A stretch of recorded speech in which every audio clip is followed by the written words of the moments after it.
नाज़रीन अस्सलाम वालेकुम। इस्लामाबाद में सियासी अफवाहों का एक बाज़ार गर्म है और वो अफवाहें ये कह रही हैं कि शरीफ ख़ानदान, जरदारी ख़ानदान और मौलाना फजल रहमान ने ये फ़ैसला किया है कि इमरान खान के चैलेंज को कबूल करना है, इमरान खान से लड़ना है, उन्हें शिकस्त देनी है, असम्बलियाँ किसी सूरत डिज़ोल्व नहीं हो सकती, हुकूमत जो है अपनी मुद्दत को मुकम्मल करेगी। ये अफवाहें जो हैं इन्हें तक़वियत मिलती है जब हम देखते हैं कि अब से चंद घंटे पहले पाकिस्तान की इंफॉर्मेशन मिनिस्टर जनाब मोहतरमा मरियम औरंगज़ेब साहिबा ने एक बड़ी ताबड़तोड़ किस्म की प्रेस कॉन्फ्रेंस की, जिसमें उन्होंने ये कहा कि प्राइम मिनिस्टर शहबाज शरीफ साहब ने अपने एलाइज़ के साथ मशवरा करने के बाद ये फ़ैसला किया कि टफ़ इकनॉमिक मेजर्स जो है वो इख्तियार किए जाएंगे और 30 आइटम्स के इम्पोर्ट के ऊपर उन्होंने बैन लगाया है। वो बहुत लंबी फहरिस्त है। उस मौके पे उन्होंने सियासत के हवाले से क्या कहा वो मैं आपको टुकड़ा उनका सुनाता हूँ। इलेक्शन कराने का फैसला हुकूमत का, इत्तेहादियों का, पाकिस्तान मुस्लिम लीग नून का होगा और जब दिल करेगा तब इलेक्शन कराएंगे। इसलिए ये गर्दान भी बंद करें, ये तमाशे भी बंद करें, ये धमाल भी बंद करें। तुम्हारे पास उस फैसले का हक अदम एतमाद से पहले था इमरान खान साहब। अगर आपने इलेक्शन कराने थे तो वो कंटेनर पर चढ़कर नहीं कराए जाते। ये जो हुकूमत की तरफ से गॉन्टलेट और चैलेंज थ्रो किया गया former prime minister Imran Khan साहब को, इसका भी अपना एक बैकग्राउंड है। वो बैकग्राउंड ये है कि मोहतरमा मरियम औरंगज़ेब साहिबा की इस प्रेस कॉन्फ्रेंस से चंद घंटे पहले एक वर्चुअल मीटिंग की फाइनेंस मिनिस्टर जनाब डॉक्टर मिफ्ताह इस्माइल साहब ने IMF के मिशन हेड के साथ, जो दोहा में मौजूद थे, जहाँ इस वक्त पाकिस्तान के finance secretary, chairman federal board of revenue मौजूद हैं, और IMF के साथ ये बातचीत का दूसरा या तीसरा दिन था। IMF ये तवक्को करती थी कि पाकिस्तान की फाइनेंस मिनिस्टर जो हैं वो पेट्रोलियम और इलेक्ट्रिसिटी के ऊपर जो सब्सिडीज़ हैं उनको हटाएंगे ताकि वो IMF की रिक्वायरमेंट बढ़ सके, लेकिन वो तो नहीं हटाई गई। लेकिन उसके जवाब में ये जो मरियम औरंगज़ेब साहिबा ने 30 आइटम के ऊपर जो इम्पोर्ट बैन लगाया है, ये ड्यूटीज़ बढ़ाई हैं, ये दिखाया गया है कि वो पॉलिसी मैयर है, वो पुरअज़्म यानी फैसला किया गया है कि हम जो है IMF की रिक्वायरमेंट्स को बीट करेंगे। और साथ ही IMF के प्रोग्राम को डॉक्टर मिफ्ताह इस्माइल साहब ने ये भी बताया है कि हमारी हुकूमत जो है वो असम्बलीज़ की मुद्दत पूरी करेगी, यानी इलेक्शन जो है वो कहीं अब 2023 में होंगे, ये बताया गया है IMF को, क्योंकि IMF ये समझती थी कि अगर एक हुकूमत चंद हफ्तों के लिए या चंद दिनों के लिए तो उसके साथ एग्रीमेंट जो है वो नहीं हो सकता। लेकिन मरियम औरंगज़ेब साहिबा की जो प्रेस टॉक है, उसके बाद former prime minister Imran Khan साहब की भी एक टॉक हमारे सामने आई कल के जलसे के हवाले से, वो सुन लेते हैं। हमारी इस्लामाबाद मार्च से पहले जो आखिरी जलसा है वो कल मुल्तान में होगा इंशाअल्लाह, और उसमें मैं आप सबको वो दिन बताऊंगा जिस दिन मेरी सारी कौम ने इस्लामाबाद पहुंचना है। इस्लामाबाद पहुंचने का मकसद हकीकी आजादी। इंशाअल्लाह हमारी मंजिल करीब है। हम इलेक्शन चाहते हैं, हम इंपोर्टेड हुकूमत नहीं चाहते। जब तक हमें साफ और शफाफ इलेक्शन की डेट नहीं मिलेगी, इस्लामाबाद में ये अवाम का समुद्र नहीं जाने लगा जब तक डेट नहीं मिलेगी। ये तो बयानिया है अब से कोई 2-2.5 घंटे पहले former prime minister Imran Khan साहब का, जो कहते हैं हमें फौरी इलेक्शन चाहिए, हमें अर्ली इलेक्शन चाहिए। और पहले मैंने आपको बता दिया कि जो इस वक्त हुकूमत के 3 मेजर एलाइज हैं उनको किसी भी सूरत में अब इलेक्शन नहीं चाहिए, उनको एक लंबी हुकूमत चाहिए या उनको एक टेक्नोक्रेटिक इंटरम सेटअप चाहिए जिससे सुप्रीम कोर्ट की मदद से कई महीने तक आगे बढ़ाया जा सकता है, साल चलाया जा सकता है। ये वो कॉन्टेक्स्ट है, वो स्टेज है जो मैंने सेट कर दिया। मेरे साथ स्टूडियो में मौजूद हैं इरशाद भट्टी साहब, पाकिस्तान के प्रोमिनेंट एनालिस्ट हैं, कॉमेंटेटर हैं, पाकिस्तान की सियासत पर बड़ी गहरी नज़र रखते हैं। साथ ही मुझे ज्वाइन कर रहे हैं आरिफ हमीद भट्टी साहब, वीडियो लिंक के जरिए लाहौर से, किसी तारुफ के मोहताज नहीं। मज़हर अब्बास साहब, पाकिस्तान के प्रोमिनेंट एनालिस्ट, पॉलिटिकल इकोनॉमिस्ट, मुझे ज्वाइन कर रहे हैं कराची से। Very warm welcome to all my guest. Irshad Bhatti sahab बहुत पुरअज़्म हैं इस वक्त शरीफ जरदारी ख़ानदान और मौलाना फजल रहमान के इमरान खान को फाइट करना है, शिकस्त देनी है। इस्टेब्लिशमेंट की भी वो मतलब अब ऐसे भी हमारे सामने स्टेटमेंट्स आ रही हैं कि इस्टेब्लिशमेंट को ब्लेम किया जा रहा है कि वो उन्होंने बेट्रे कर दिया, वो इमरान खान के साथ मिल गए। यानी ये कैसे, आपने ट्वीट्स देखे ना, बहुत से हमारे जर्नलिस्ट हैं, उनके ट्वीट्स। नहीं, जर्नलिस्ट मेरा भी ट्वीट हो सकता है, मैं कैसे नहीं, वो सारे जर्नलिस्ट उनसे बड़े क्लोजली अलाइंड है ना। नहीं, मान लिया, यानी आप ये कह रहे हैं कि वो जर्नलिस्ट, मैंने से एक जर्नलिस्ट ने तो ये लिखा है कि इसे कहते हैं वही करना चाहिए जो इमरान खान ने एस्टेब्लिशमेंट के साथ किया। एक तो ये है, मतलब आप पता नहीं प्रोड्यूसर साहब रखे हैं स्क्रीन पे कि नहीं। एक ये है, उन्होंने कहा है कि सब ने इस्टेब्लिशमेंट की तरफ इशारा किया, बेसिकली इस्टेब्लिशमेंट को अंडर प्रेशर लाने की कोशिश की जा रही है। नहीं, इस्टेब्लिशमेंट 4-5 हैं। हाँ, इस्टेब्लिशमेंट को अंडर प्रेशर लाकर ये क्या करेंगे, डॉलर को कंट्रोल कर लेंगे। महंगाई को कंट्रोल कर लेंगे, बेरोज़गारी को कंट्रोल कर लेंगे, गुर्बत को कंट्रोल कर लेंगे। नहीं, वो लॉन्ग मार्च को कंट्रोल नहीं, ये लॉन्ग मार्च जो इमरान खान को प्रेशर में लाए ना, तो वो हो सकता है कंट्रोल हो जाए। ये सारे दुर्फुतनियाँ हैं, शुरलियाँ हैं। भाई आप अरस्तू थे, आप बुकरात थे, आप अफलातून थे, आप बबाए मसाइल हल थे, वो नाहिल थे, आप अहल थे, वो नातजर्बाकार थे, आप तजर्बाकार हैं, वो लाडले सिलेक्टेड थे, आप इलेक्टेड और बड़े हिम्मत वाले हैं। करें, काम करें। लेकिन आप मुझे 3-4 सवाल मैं जल्दी जल्दी आपसे पूछता हूँ कि पहले महीने में किसी भी हुकूमत, कोई भी हुकूमत एक डायरेक्शन देती है कि मैंने क्या करना है। नज़र आई है डायरेक्शन इस एक महीने में? एलाइज थे ना, नहीं, इत्तेहादी थे ना भाई मैंने कहा सिंगल पार्टी की गवर्नमेंट, मैंने कहा है कि एलाइज और इत्तेहादी हैं। ये कब से 4 मरतबा पीपल्स पार्टी भुगता चुकी है हुकूमतें, चौथी मरतबा हाउस ऑफ शरीफ का बंदा मरकज़ में है कोई डायरेक्शन, कोई एक, यानी ये तो इमरान खान की तो सारे हम भी कहते थे, आप भी कहते थे कि होमवर्क भी नहीं है, और इनका तो होमवर्क मुकम्मल था ना। लेकिन ये सिंगल पार्टी नहीं, अच्छा नहीं, सिंगल पार्टी नहीं, सारी पार्टी। इससे तो प्लस पॉइंट बनता है ना, सारों का तजर्बा, सारों की दूरअंदेशी, सारों का विजन इकट्ठा होता है ना। अच्छा छोड़ दी, इमरान खान को हट गए, पीडीएम जीती, इमरान खान हारे बज़ाहिर। क्या ये जीते हुए लगते हैं कि ये इनकी बॉडी लैंग्वेज लगती है जीती हुई? भागे भागे कभी यूं जा रहे हैं इंसान। मरियम औरंगज़ेब ने जो अभी प्रेस टॉक की है, छोड़ दीजिए सर, बड़ी सख्त उनकी बॉडी लैंग्वेज थी सर, वो छोड़ दीजिए, वो रहने दीजिए, वो रहने दीजिए। मैं उनकी बात कर रहा हूँ जो मैटर करते हैं। ये आगे हम गुलाम इब्ने गुलाम हैं, इनको छोड़िए। ये 2 हुकूमतें खैर से, लंदन हुकूमत, इस्लामाबाद हुकूमत, मिफ्ता इस्माइल, इसहाक डार, नवाज शरीफ, इसहाक डार साहब ने तो मिफ्ता इस्माइल पे तनकीद कर दिया। उन्होंने कहा मिफ्ता इस्माइल ने फैक्ट्री चलाई है, वो माहिर माइशात। अल्हम्दुलिल्लाह ये शहबाज शरीफ साहब को नहीं पता था, ये सिर्फ इसहाक डार साहब को पता था, जिनका हमने जुर्माना बढ़ा IMF को गलत फजिंग पे, गलत अदाद-ओ-शुमार पे। छोड़ दीजिए, बड़े बड़े फैसले, मुश्किल फैसले, क्या इनमें सलाहियत नज़र आ रही है कि वो फैसले ले सकते? मुश्किल घड़ी है उनके लिए। मैं ऐसा इसमें अच्छा दो जुमले से, अब ये स्पीड, शहबाज स्पीड कहाँ गई? अब सारा तजर्बा कहाँ गया? अब सारा वो जो मुल्की मसाइल का हल कहाँ गया?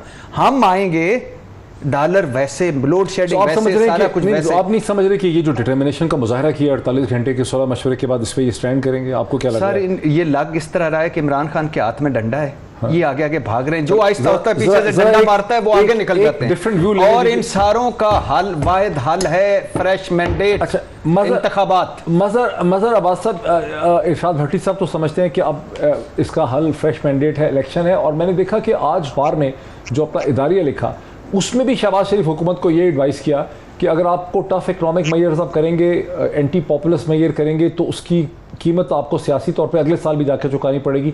तो बेहतर यही है, ज़्यादा बेहतर यह है कि आप असेंबली डिसॉल्व करें, इलेक्शन करें। लेकिन आपने देखा कि कोई तकरीबन 48 घंटे का जो सुलह मशवरा है तमाम इत्तेहादी जमातों का, उसके बाद जो ऐलान किया गया है वो यही है कि भाई हमने असेंबलियाँ नहीं तोड़नी है, इलेक्शन नहीं करवाने हैं, और ये हुकूमत चलेगी। और IMF को भी कह दिया गया है कि ये हुकूमत अपनी मुद्दत मुकम्मल करेगी। शुक्रिया मोहित। देखिए, अगर वो अभी इलेक्शन का ऐलान कर देते हैं तो इससे गवर्नमेंट की पार्टीज़ के पास के हाथ में क्या आएगा? ऑलरेडी अगर जो सिचुएशन है, इकोनॉमिक सिचुएशन है, वो तो बहुत ख़राब है। तो जब आपने एक सिचुएशन फेस कर ही ली है, तो इस वक्त आप टफ मेजर्स लें, और टफ मेजर्स ऐसे लें जिससे एक आम आदमी मुतासर ना हो। होता तो हमेशा ही है आम आदमी मुतासर, ये तो हम वैसे ही कहते हैं, लेकिन आप मेजर्स लें और फिर 6 महीने बाद एनालाइज करते हैं। आप ये देखते हैं कि ये कॉन्फ्रंटेशन की तरफ जाएंगे? आप ये समझते हैं कि हुकूमत कॉन्फ्रंटेशन पे जाएगी, क्रैकडाउन पे जाएगी? देखिए मोहित, मेरा पहले दिन से ये कंसिडर्ड ओपिनियन है कि वोट ऑफ नो कॉन्फिडेंस एक गलत मूव थी। मैंने इस पे लिखा भी है, ये मैं आज भी इस पे कन्विंस्ड हूँ कि वोट ऑफ नो कॉन्फिडेंस करके जो ये तमाम जमातें हैं, इन्होंने अपने पैरों पे कुल्हाड़ी मारी। लेकिन आज की सिचुएशन में 1 महीने बाद जब एक ऐसी इकोनॉमिक सिचुएशन आपके सामने आ गई है, तो इस मौके पे अगर आप असेंबली तहलील करेंगे, तो पहली चीज़ आप इमरान खान के बुनियादी मुतालबे को तस्लीम कर रहे हैं। दूसरी चीज़, इकोनॉमिक सिचुएशन तो उतनी ख़राब है। तीसरी चीज़, इमरान खान की अपनी पूरी इलेक्शन कैंपेन तो ऑलमोस्ट कंप्लीट हो गई। अब तो वो कल ऐलान करेंगे कि हम लॉन्ग मार्च कर रहे हैं। और इमरान खान, पाँचवीं चीज़, इमरान खान का जितना वर्कर है वो सब सड़कों पे है, वो चार्ज है, मोटिवेटेड है। इमरान खान का वोटर मोटिवेटेड है, ये सब चार्ज है। कल अगर असेंबली डिसॉल्व करते हैं तो जो PMLN, पीपल्स पार्टी और दीगर का वर्कर है वो ऑलरेडी डिमोरलाइज है, वो मजीद डिमोरलाइज होगा। तो अब आपके पास एक सिचुएशन ऐसी है कि जहां आपकी चॉइस ये ये क्या है कि करेंगे? अगर मैं यही कह रहा हूं कि अगर फर्ज करें आप आज मेजर्स लेते हैं, कोई टफ मेजर्स लेते हैं और 6 महीने में आप सिचुएशन को इम्प्रूव करते हैं और 6 महीने बाद आप रिलीफ देते हैं लोगों को। ये याद रखें, हमेशा जो भी गवर्नमेंट होती है जो अपना टेन्योर कंप्लीट करती है उसका आखिरी बजट हमेशा ऐसा होता है जिसमें रिलीफ मिलता है लोगों को। तो आप अगर आपकी पॉलिसी ये है कि आप आगे चल के रिलीफ देने की पोजीशन में हैं, तब तो आप इस पे जाएं। ये इस वक्त तो या तो फिर आप शिकस्त तस्लीम कर लें, अपना सारा ये जो भी हुआ उसको तस्लीम करें और लेट इलेक्शन होते हैं, जो भी जीतता है वो अलग बात है, इलेक्शन की अपनी डायनेमिक्स होती हैं, लेकिन इस वक्त इलेक्शन कराना कम से कम इन इत्तेहादियों के लिए सुसाइडल होगा। इनको सूट नहीं करता है। बड़ा अच्छा एक्सप्लेन कर दिया मजहर अब्बास साहब आपने। आरिफ हमीद भट्टी साहब, मजहर अब्बास साहब की जो बात मुझे समझ आई है वो ये कह रहे हैं कि ये जो कोएलिशन पार्टनर्स हैं ये एक ऐसी सूरत हाल में फंस गए हैं, एक गैर दानिशमंदाना सूरत हाल में, अनवाइज सिचुएशन में फंस गए हैं। इस मौके पे अगर ये असम्बलियाँ डिसॉल्व करते हैं, ये इमरान खान की बात मानते हैं, तो ऐसा लगेगा कि इन्होंने इमरान खान और तहरीक इंसाफ के सामने हथियार फेंक दिए हैं, सरेंडर कर दिया है, जिससे इनकी सियासत को नुकसान होगा। इसलिए तो ये तो फिर अब ये कोशिश करेंगे कि टफ मेजर्स लें, इकनॉमिक मेजर्स लें, अमेरिका और IMF की मदद से पूरा साल सवा साल पूरा करें, उसके बाद आवाम को खुश करें। आपका क्या इस पर रद्द-ए-अमल? बिस्मिल्लाहिर्रहमानिर्रहीम। देखें, इमरान खान की बात क्यों माने हमजा शहबाज? क्या वो हमजा शहबाज के इमरान खान के स्टूडेंट है 5वीं जमात के? आज आपने होमवर्क नहीं किया, हाथ ऊपर करो 5 minute. This is not proper way यार। इस तरह क्या PDM की 11 जमातें कहती रही इलेक्शन कराओ, इमरान खान ने करा दिया? इस तरह नहीं होता। इलेक्शन है, ये कोई समोसा नहीं लेना कि दुकान पे भाई मैं चटनी भूल गया था दोबारा लेने आया हूँ। उससे पहले आपने सवाल चलाया मोहतरमा मरियम औरंगजेब साहबा का। उन्होंने कहा इलेक्शन उस वक्त करवाएंगे जब हमारा पेट चाहेगा, और माफ़ी चाहता हूँ दिल चाहेगा, क्योंकि हम तो हुकूमत में आते हैं पेट भरने के लिए। हालांकि इलेक्शन आइन और कानून के मुताबिक चाहते हैं करवाए जाते हैं, पेट की ख्वाहिश के नहीं। पेट तो दोज़ख की आग ही भरेगी अगर वो पैसा लाल से नहीं भरी। दूसरी बात, इमरान खान साहब इलेक्शन कोई भी नहीं कराएगा, करवाया जाएगा। परसों रात आपके इर्द गिर्द होने वाली एक मीटिंग बड़ी सरगर्म रही। उंगली उठाने वालों की तरफ उंगलियां की गई, उंगली उठाने वाले की तरफ उंगलियां की गई। इमरान खान साहब ने अब फैसला कर लिया है कि कल आखिरी जलसा होगा, उसके बाद जाएगा। नून लीग मौलाना फजलुर रहमान साहब और जरदारी साहब ने कहा हमने इलेक्शन नहीं कराना। जिस तरह इमरान खान ने पिछले साल अक्टूबर में हालात ख़राब किए थे, नून लीग ने परसों उसका आगाज़ कर दिया। और आज आप वो लगड़ बगड़ जो सियासी जमातों के दानश्वर हैं उनके ट्वीट निकाल के देख लें, आपको अंदाज़ा हो जाएगा ये टकराव की तरफ जा रहे हैं। जी, मैंने इशारा किया उनके ट्वीट्स की तरफ, भट्टी साहब मान नहीं रहे थे। मैंने उन ट्वीट्स की तरफ इशारा किया, वो बड़े सख्त किस्म के ट्वीट थे। और ये नहीं, वो ट्वीट लफ्ज़ किसी और के थे, लिखे किसी और ने थे। बदकिस्मती ये है, जिसे जज से ज़्यादा गैर जानिबदार होना चाहिए, जिसे सहाफ़ी कहते हैं, वो पार्टियों के आलाकार बन चुके हैं, उनके प्यादे बन चुके हैं। और खैर ये उनकी अपनी मर्जी। ये नवाज शरीफ इलेक्शन नहीं कराएगा। आज शहबाज शरीफ साहब ने जो ऐलान करना था, खताब करना था, उसमें एक धुआंधार टारगेट था। नवाज शरीफ की गालबन 6:45 बजे और पाकिस्तान का उधर लंदन का टाइम गालबन 2:45 था। उसके बाद वो खताब मंसूख किया गया। अब डिपेंड करता है आग लगाने के लिए। नहीं, आप कह रहे हैं नवाज शरीफ साहब की शहबाज शरीफ साहब से बात हुई है? नवाज शरीफ साहब की शहबाज शरीफ साहब से बात हुई है, उसके बाद आप ये कह रहे हैं कि शहबाज शरीफ साहब ने कौम से खिताब का क्योंकि वो हम नवाज शरीफ साहब कोई बम फोड़ना चाह रहे थे, कोई ब्लास्ट करना चाह रहे थे, कोई ब्लास्ट करना चाह रहे थे। अब शहबाज शरीफ साहब ने वो टाइम मांग लिया है कि मुझे कल तक फैसला करने दें, मैं इसको मजीद आसफ अली जरदारी, मौलाना फजलुर रहमान को लूब में ले लूं। वो जो ब्लास्ट करना चाह रहे थे वो मरियम की तजवीज़ थी जो उन्होंने नवाज शरीफ साहब को दी, नवाज शरीफ साहब ने मोहतरम ने शहबाज साहब को दी। अब मेरा नहीं ख्याल कि ये हुकूमत अब इलेक्शन कराएगी। अब इमरान खान को अपने कुव्वत बाजू की ताकत दिखाना होगी। और मैं दूसरी बात, इलेक्शन जो लोग कहते हैं, मैं कह रहा हूँ इलेक्शन खून रेजी की तरफ जाएगा। इमरान खान साहब इलेक्शन हार के भी नहीं मानेंगे, किसी कीमत पर नहीं मानेंगे, किसी सूरत में नहीं मानेंगे, ना नून लीग मानेगी ना पीपल्स पार्टी। उससे पहले इन तमाम जमातों को एक टेबल पे बिठा के इनसे इन राइटिंग लेना होगा कि आप इलेक्शन के नताइज कबूल करेंगे। अदरवाइज जितनी मुखालफतें हो चुकी हैं, मुझे इलेक्शन होता हुआ नज़र नहीं आता। अगर किसी की ख्वाहिश है यहाँ हो भी रहा है तो मुझे नहीं नज़र आता जितने हालात कशीदगी की तरफ जा रहे हैं।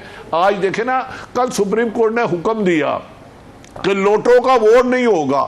हमजा शहबाज पंजाब मैं ब्रेक ले लूं। 95% ब्यूरोक्रेसी तब्दील कर चुके हैं।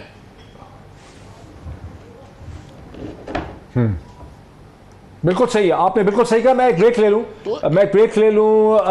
भट्टी साहब का कहना यह है कि इलेक्शन में ना तो कोई अपनी हार को मानेगा, ना कोई दूसरे की जीत को तस्लीम करेगा। इलेक्शन भी बड़े प्रॉब्लमेटिक हो जाएंगे। लेकिन पाकिस्तान के आइन के तहत और सुप्रीम कोर्ट के फैसलों के तहत किसी इंटरिम सेटअप को 90 दिन से ज़्यादा की तवालत जो है वो नहीं मिल सकती है। इस पर मज़ीद बात करते हैं एक ब्रेक के बाद। नाज़रीन, वेलकम बैक। पाकिस्तान की सियासी सूरत हाल बहुत दिलचस्प है, बड़ी ख़तरनाक भी है। 3 पाकिस्तान के इंतहाई प्रोमिनेंट पॉलिटिकल एनालिस्ट मेरे साथ हैं। और वक्फे से पहले इरशाद भट्टी साहब आपकी तरफ आता हूँ। आरिफ हमीद भट्टी साहब को आपने सुना, उन्होंने इशारा ये किया कि यहाँ पर चूँकि इलेक्शन बड़ा खूनी हो सकता है, यहाँ पर अब कोशिश ये की जाएगी कि एक लॉन्ग टर्म इंटरिम या टेक्नोक्रेटिक सेटअप आए जिसको सुप्रीम कोर्ट की पाकिस्तान की मदद से गालबन साल के लिए बिठाया जाए चीज़ों को ठीक करने के लिए। लेकिन आईने पाकिस्तान के अंदर इसकी कोई गुंजाइश नहीं। भाईजान, आपको पता है हम कहाँ पहुँचे हुए हैं बहैसियत मुल्क? 200 से डॉलर्स 205 पे तक डॉलर पहुँच गया है। महंगाई, बेरोज़गारी, गुर्बत कहाँ पहुँच गई है। यूएई, चीन और सऊदी अरब ने झंडी दुआएं दी हैं कि जा बाबा तेरा अल्लाह तेरे पे फजल करे। हमारा ख़ानदानी मराशम है, हम तो उनके जफियाँ डालते हैं। बल्कि उन्होंने ये कहा कि ये हमारे जो आज आप हरावल दस्ता जो इसका हरावल दस्ता है, ये जिनके ट्वीट आ रहे थे, ये जब ये सऊदी अरब जा रहे थे तो वो इस तरह ट्वीट कर रहे थे कि उन किंग ने और वलीद ने तो कहना कि आप क्यों आते थे, मकसूद चपड़ासी को भिजवा देते, हम उसके अकाउंट में पैसे जमा करवा देते। आप ऐसे कष्ट किया आने का, सब बताएं क्या देना है। वापस आए झंडी। दूसरी बात, झंडी दुआएं दे रहे हैं आपके जो दोस्त हैं। स्टेट बैंक से अगर आप दोस्तों के कर्जा निकालें तो पैसे निकालें तो बाकी 3 अरब डॉलर रह जाते हैं। लेकिन वो इसीलिए कह रहे हैं ना, जो भट्टी साहब कह रहे हैं कि इलेक्शन नहीं हो सकते क्योंकि सूरत हाल ये है। और एक इंटरिम सेटअप को जिसके लिए गालिबन हफीज़ शेख साहब आए हुए हैं, वो एक लॉन्ग टर्म बिठाया जाएगा, सुप्रीम कोर्ट से उसकी परमिशन ली जाएगी, साल के लिए बिठा देंगे। मैं अब कह रहा हूँ भाईजान, खुदा के लिए मुझे टेक्निकल चीज़ें कि इलेक्शन कमीशन साहब बहादुर कह रहा है मरदमशुमारी भी होनी है, हमने हल्का बंदियाँ भी करनी है, हमने फलां भी करना है। IMF इनके बकौल कहानी सुनाई जा रही है कि IMF कह रहा है कि अगर आपकी गवर्नमेंट ही कोई नहीं 3 महीने की तो हम डील कैसे करें, छोड़ दें इसको भी। और नवंबर तकर्री जिसके लिए ये सारा मेला लगा हुआ है, ये सारे पहुंचे हुए बुजुर्ग इकट्ठे हुए नवंबर तकर्री के लिए, वो भी सामने है। लेकिन इशू बुनियादी तौर पे ये है कि ये नहीं चल पाएंगे, ये नहीं कर पाएंगे, ये हुकूमत नहीं कर सकते। इनकी बात ही नहीं कर रहे भट्टी साहब। हाँ, भट्टी साहब ये कह रहे हैं कि इंटरिम सेटअप आएगा, बजाय 90 दिन के वो 9 महीने ये साल बैठेगा।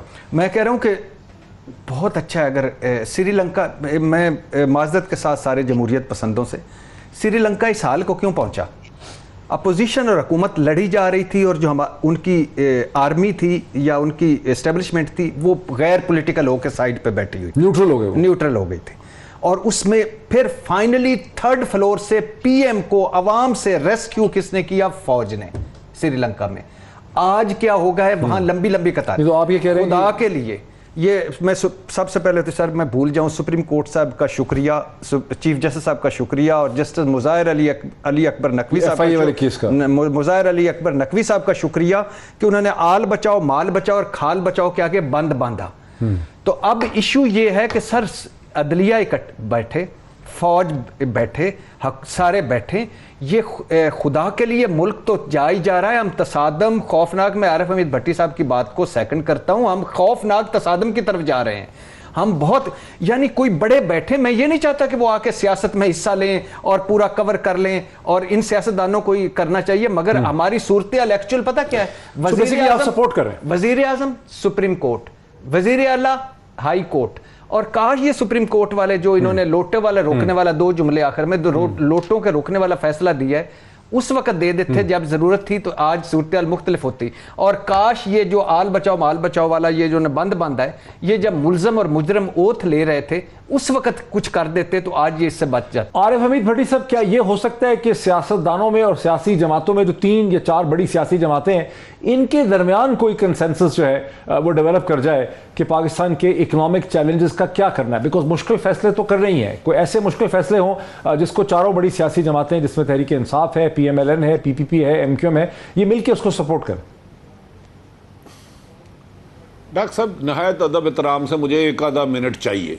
जो मौजूदा सूरत हाल है ना, इस वक्त हुकूमत या अपोजिशन बचाने की बजाय पाकिस्तान बचाने की ज़रूरत है। इस वक्त आइन के साथ जो खिलवाड़ हो रहा है, कोई किक मारता है उधर जाता है, कल के सुप्रीम कोर्ट के फैसले पे PTI के वकला ले ले, उनकी राय और है, नून लीग के ले ले और है। मुस्तकबिल का फैसला करना पाकिस्तान में नामुमकिन है। अब मैं आपको हालात इलेक्शन क्यों नहीं होते मुझे नजर आते। यह हुकूमत महंगाई के खिलाफ आई थी कि ये जाहिल है, नलायक है, नाअहल है, इन्हें हुकूमत नहीं चलाना आती। 1.25 माह में 70 साल की तारीख की महंगाई तेजी पे गई। डॉलर कहाँ गया, स्टॉक एक्सचेंज कहाँ गई, आपके रिजर्व कहाँ गए। 3-4 सूबों में इस वक्त गवर्नर नहीं है। जब इमरान खान वजीर आजम थे, अपोजिशन के साथ हाथ मिलाना अपनी इंसल्ट समझते थे। हुकूमत अपोजिशन को गद्दार कह रही है, वो आइन शिकन कह रही है इनको। जब नफरतें इस हद तक हो जाए तो मुझे बताए ये आपस में बैठ सकते हैं? Do you think? मैं कह रहा हूं पीपल्स पार्टी और नून लीग इस 40 दिन में 2 दफा नाराज हो चुकी है, जो मज़ाहिर इत्तेहादी हैं कि पुरकशिशों पे मेरे बंदे तैनात करो। इन हालात में मैं कह रहा हूं हुकूमत अपोजिशन जमहूरियत को तो तबाही जमहूरियत ने किया है। जिस दिन सियासी जमातों में जमहूरियत हो गई, इख्तलाफ राय की गुंजाइश हो गई, उस दिन कोई तीसरी ताकत नहीं आएगी। और एक मुख्तसर बात, एक के साथ एक फ्री भी जा सकता है, बस, नो मोर। मुझे हालात कशीदगी की तरफ नजर आ रहे हैं, एक के साथ एक जाने फ्री की भी डिस्कशन शुरू हो गई है। अब ये मदर साहब ज़्यादा बेहतर जानते हैं, मैं ज़्यादा बारीकी में जाना नहीं चाह रहा। हालात मेरी और डॉक्टर साहब आपकी सोच से ज़्यादा कशीदा है, ना सिर्फ सियासी जमातों में बल्कि बदकिस्मती या सरकारी इदारों में भी इसके असरात देखे और सब महसूस किए जा रहे हैं। यानी ये कह रहे हैं भट्टी साहब के take one and one free, इसका पता नहीं मतलब क्या है। बरलेक break, get free, get one and get one free, buy one and get one free. अब और फिर क्या ऐलान करने वाले थे शहबाज शरीफ साहब, अल्लाह बेहतर जानता। पर एक ब्रेक लेते हैं, ब्रेक के बाद ये भी देखते हैं कि जो इकोनॉमिक डेटा अब तक सामने आया, जिसे पाकिस्तान के बड़े अखबारात ने पब्लिश किया, नेशनल इकोनॉमिक कमेटी का, वो ये शो करता है कि जो इमरान खान हुकूमत का जो आखिरी साल था उसमें ग्रोथ प्रोजेक्शन जो है, इकोनॉमिक ग्रोथ प्रोजेक्शन 6% के करीब जो है आती है, ये मोहतात अंदाजे के हिसाब से। तो इस लिहाज से वो जो एक पूरा आर्गूमेंट था कि हुकूमत परफॉर्म नहीं कर रही है इकोनॉमिकली, वो भी बहुत ही कमज़ोर अब लगने लग गया है स्टेटिस्टिकल डाटा के नतीजे में। बात करते हैं मज़ीद ब्रेक के बाद। नाज़रीन, welcome back. National economic committee का जो डाटा हमारे सामने आया है वो शो करता है कि इमरान खान हुकूमत का जो आखिरी साल था उसमें ग्रोथ प्रोजेक्शन जो थी इकोनॉमी को 6% थी। इससे पहले PMLN की 5वें साल में जो ग्रोथ प्रोजेक्शन थी वो 5.8% थी, इस वक्त 6% ग्रोथ प्रोजेक्शन थी। इस डाटा की मौजूदगी में जो अभी आया है, इमरान खान की हुकूमत का 1 महीने से ज़्यादा हो गया है, इससे वो जो सारा आर्गूमेंट था कि ये हुकूमत इकोनॉमिकली फेल्ड है और इस वजह से ये तब्दील आई गई, जिसके बाद इकॉनमी टैंक हो गई, इसकी क्या बचा क्या है? वैसे हैरानगी की बात है कि मुझ समेत मैं इसमें आज मानता हूं कि हम सारे ही बह गए थे कि सब बह गए, बेवकूफ़ बन गए कि पता, इसमें तो कोई शक नहीं कि हम जो चारों बैठे हैं इन मईशत को इतना आप बेहतर समझते होंगे, उसके बाद हम न, लेकिन मुकम्मल जो मईशत को समझना मुश्किल। लेकिन हम जैसे वो महंगाई, बेरोज़गारी, गुर्बत, हम वो तो बात ठीक थी कि इमरान खान साहब के जो नारे थे वो वादे दा, उनको हम सामने रख के पूरे नहीं होते थे। और जितनी महंगाई और यानी जो आज ये इनकी हुकूमत है ना, यानी PDM की हुकूमत है, तो उसमें ये जो डेटा आ रहा है ये कुछ और शो कर रहा है। और कल जो महंगाई थी उससे महंगाई ज्यादा है, कल जो डॉलर का रेट था उससे डॉलर रेट ज्यादा है, कल जो स्टॉक एक्सचेंज थी उससे बुरी हालत में है, कल जो इदारे थे उससे बुरी हालत कल। और ये जो सारे बड़े बड़े जुगादरी थे वो आज चुप करके उंगलियां दबा के बैठे हुए हैं, कहने को कुछ नहीं। इसका एक गलती कर गए सारे लोग, वो गलती ये कर गए कि पाकिस्तान की हिस्ट्री बताती है कि जब हुकूमत से कोई निकलता है तो वो बोझ बन जाता है अपने आप पे। इमरान खान छा गया, बस ये गलती कर गए, मैनेज नहीं कर पाए, वरना तो बाकी सारा कुछ ठीक था। मजहर अब्बास साहब, इसकी मुझे ऐसा लग रहा है कि पाकिस्तान का जो मौजूदा क्राइसिस है उसके अंदर मीडिया का और सियासी जमातों का रोल यह है कि चूंकि मईशत की जो डायनामिक्स हैं, उसकी जो पेचीदगी है, उसकी अंडरस्टैंडिंग मीडिया में नहीं थी, सियासी जमातों में भी नहीं थी, इसलिए एक बहुत मुश्किल सूरत हाल थी। 2018 में ऑलमोस्ट बैंकरप्ट इकॉनमी थी।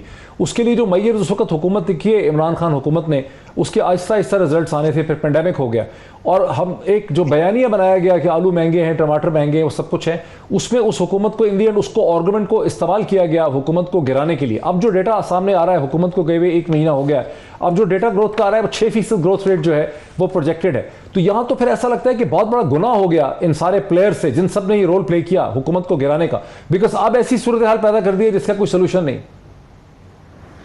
देखिए मोहित, अगर इमरान खान साहब की हुकूमत नहीं गिराई जाती तो और वो अपना टेन्योर कंप्लीट करते और इकोनॉमिक कंडीशंस बेहतर होती, जैसे भी होती, मैं इसकी बात उस बहस में नहीं जा रहा, लेकिन उसका अल्टीमेटली फ़ायदा क्या होता? अल्टीमेटली फ़ायदा ये होता कि आप ये कहने में हक बजानिब होते कि डेमोक्रेटिक प्रोसेस से चीज़ें बेहतर होती हैं।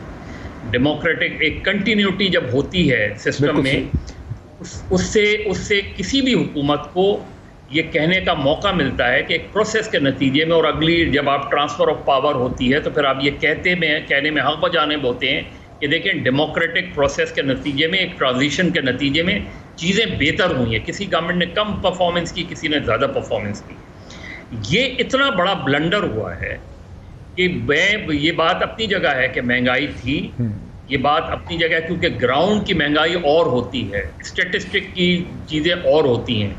दवाओं की कीमत, मुझे पता है कि दवाओं की कीमत कितने 100% बढ़ी है। आप जाके गवर्नमेंट हॉस्पिटल्स में देखें, आपको अंदाज़ा हो जाएगा कि लोगों की मुश्किलात में कितना इजाफा हुआ है। लेकिन एक सिस्टमैटिक वो था ना कि उनकी गवर्नमेंट का एक सिस्टम चल रहा था, आप उस पर तनकीद भी करते थे, तारीफ भी करते थे, वो अपना दिफा करते थे, आप उस पर तनकीद करते थे, लेकिन एक स्मूथ सेलिंग थी। ये जो एकदम हौच पौच हुआ है, उसके नतीजे में ये क्राइसिस आना ही था, इसलिए कि हर चीज़ शटर्ड हो गई, एकदम यकायक एक चीज़ आई अदम एतमाद की। अब इसका जो एक नतीजा निकल रहा है वो ये निकल रहा है कि आपके हाथ में ना गवर्नमेंट के हाथ से चीज़ें कंट्रोल हो पा रही हैं, और जो अगली गवर्नमेंट होगी उसको भी टफ मेजर्स लेने पड़ेंगे। आप वहीं से दोबारा शुरू करेंगे कि जहां आप आके खड़े हो गए थे आज से चंद साल पहले। तो मेरा ख्याल है ये पॉलिटिकल विजन की कमी थी, माजरत के साथ, चाहे वो जरदारी साहब हों, चाहे शरीफ हों, चाहे मौलाना हों, चाहे उनके पीछे वो कुव्वतें हों कि जिनके झगड़े की वजह से ये सारी चीज़ें सामने आई हैं।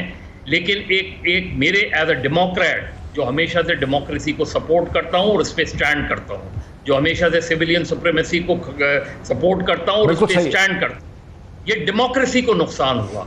जो अदम एतमाद की तहरीक आई है, इसका सबसे ज़्यादा नुकसान एक जमहूरी अमल को हुआ है, एक जमहूरियत को हुआ है, जमहूरी प्रोसेस को भी हुआ है और रियासत को भी हुआ, माशरे को भी हुआ। आरिफ हमीद भट्टी साहब, ये लास्ट वर्ड्स ऑन इट कि अब ऐसा लग रहा है कि ये सारे प्लेयर्स जो थे, जो सियासी प्लेयर्स थे, जो गैर सियासी प्लेयर्स थे, इनका ना कोई विजन था, ना कोई अंडरस्टैंडिंग थी। इन्होंने एक बहुत कॉम्प्लेक्स प्रोसेस को डिसरप्ट करके पाकिस्तान की मईशत को तबाह कर दी। डॉक्टर साहब, अदब एहतराम से महंगाई की वजह से हुकूमत नहीं गिराई गई, मैं एतराज़ करता हूँ इस पर। मौजूदा हुकूमत जो है, इन्हें डर था कि वो अरबों रुपए की करप्शन में मुलव्वस है, इनको सजाएं हो जाएगी, और इमरान खान साहब रहते हैं तो नवंबर में ऐसा फैसला करेंगे कि 2028 का इलेक्शन की उनकी जेब में आ जाएगा। महंगाई ना कल के हुक्मरानों का इशू था, ना आज का इशू है। महंगाई हम गरीबों पे बम फटते रहने हैं। ये सच है कि आज बढ़े या कल बढ़े, पेट्रोल की भी कीमत बढ़ेगी, बिजली की कीमत बढ़ेगी और महंगाई रोज बरोज इजाफा होगा। लेकिन अदम बर्दाश्त, एक दूसरे से नफरत, दूरियां ऐसी कर दी गई हैं कि अब आइन और कानून की बजाय इनको कंसेंसस से करा के किसी नतीजे पे पहुंचना ही बहुत बड़ा चैलेंज है। मैं नहीं समझता कि ये हालात नॉर्मल स्टेज लेकिन भट्टी साहब कौन कराएगा अगर सभी, लेकिन भट्टी साहब अगर सारे ही प्लेयर्स गैर दानिशमंदाना है, क्योंकि गुज़िश्ता 10 हफ्तों में जो कुछ हुआ उससे ये पता चला कि सियासी, गैर सियासी, मीडिया, सारे ही प्लेयर्स गैर दानिशमंदाना है, यहाँ कोई वाइस प्लेयर तो है ही नहीं, तो कौन है जिसको आप देख सकते हैं कि वो बड़ा वाइज और अक्लमंद है? यहाँ तो कोई नजर ही नहीं आ रहा अक्लमंद। देखें, आपने 100% का बदकिस्मती है, सियासी इदारे भी अपने मफाद देख रहे हैं और सरकारी अदारे भी अपनी ज़ात देख रहे हैं, अपने अदारे का एहतराम नहीं देख रहे कि अदारे का एहतराम किस में होगा। उनकी जिद अना, उनके फैसले, उनकी ख्वाहिशें मुल्क के आइन और कानून पर हावी हो चुकी हैं और यही सियासतदानों का रवैया है। अगर मुझे हुकूमत मिले तो जायज़, बाकी सब कुछ धांधली। मुझे बताएं, आज तक किसी ने हारे हुए ने इलेक्शन तस्लीम किया है? तो आगे भी डॉक्टर साहब, डू यू थिंक इन्हें बैठा के कंसेंसस करना होगा, वरना अदरवाइज मैं कोई अच्छे हालात नहीं देख रहा। अल्लाह रहम करे इस मुल्क पे। मुझे तो इन लोगों से कोई उम्मीद नहीं। यही इमरान खान सुप्रीम कोर्ट को बुरा भला कहते थे 12 बजे, कल जब उनके खिलाफ आया तो आज वो उसको अच्छा कहने लग पड़े। इधर तो हर बंदा कहता है मैं ठीक हूं, बाकी सारा पाकिस्तान झूठा है। बिल्कुल सही। ऐसे में हम सबको इसलाह करना होगी। शॉर्ट लिव्ड मेमोरीज हैं। ये लास्ट कमेंट जनाब इसे कहते हैं इरशाद भट्टी साहब, अब फिर हल क्या निकलेगा? हल इलेक्शन है, फौरी इंतखाबात। इस सारे मसाइल का हल फौरी इंतखाबात, इस सियासी अदम इस्तेकाम का हल फौरी इंतखाबात, इस कन्फ्यूजन का हल फौरी इंतखाबात। आप अंदाज़ा करें, मरकज़ में 2 हुकूमतें, लंदन और इस्लामाबाद, पंजाब में आइनी बहरान, सिंध में वो वजारतों पर झगड़े, बलूचिस्तान में अदम इस्तेकाम, आधी कौम सड़कों पर, एक आइन शिकन, एक गद्दार, सारे कह रहे हैं फौरी इंतखाबात। और फौरी इंतखाबात के अलावा कोई हल नहीं है। ये बहस आपने हमारी देखी। तमाम मेहमानों का बहुत शुक्रिया। आज इतना ही, फिर आपसे अगले हफ्ते मुलाकात होती है। बहुत शुक्रिया।